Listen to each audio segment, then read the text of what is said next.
want you to have a tool that promotes intense focus. Something that you have in your back pocket, and that's no pun intended, and you'll see why in a minute, that you can bring out so that your dog disengages from everything else in the environment and puts all of their energy and effort into focusing on that one thing.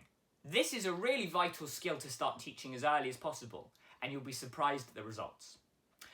To do this, we want to use something called a target. And all a target is an object that your dog has a specific association with.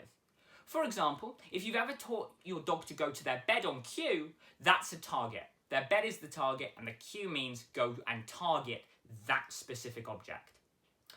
I like to use a coin for this exercise because a coin is lightweight, easy to store, and can also be difficult to find and locate, which we will build into the game a little bit later on once your dog is more advanced. To do this training, all you need is a coin, some food, a quiet area, and, as always, your dog. This exercise to start with is all about rapid fire treat delivery. You're going to put the coin on the floor, and the moment the coin is on the floor, a treat is going to be thrown onto it. As an aside, try and make sure that you throw the treat down onto it as opposed to placing it on it. The reason for this is that your dog is very quickly going to learn to just watch your hand. We want it to be the case that food rains from the sky. The moment your dog eats the treat off of the coin, you're going to drop another one, and then another one, and then another one. The goal is for your dog's head not to come up. We need to be quick enough that our dogs maintain their focus on the coin and understand that that's a really cool thing to target, and understand that actually we're not the main focal point of this exercise. Eventually, your dog is going to really understand that focusing on that coin means food rains from the sky. This means that we can up the criteria a little bit more.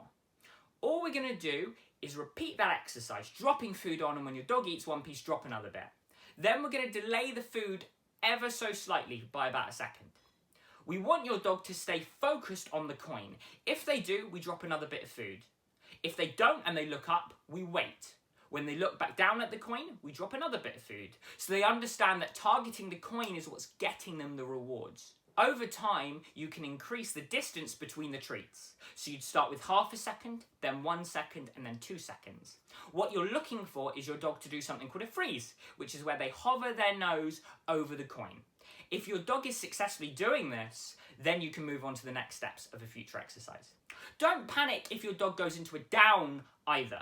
If your dog chooses to go into a down to look at the coin, that's absolutely fine. What matters is that they're intensely focusing on the coin, full stop. To progress things even further, once you're getting a nice freeze or a down, you can reward them for putting their nose on the coin.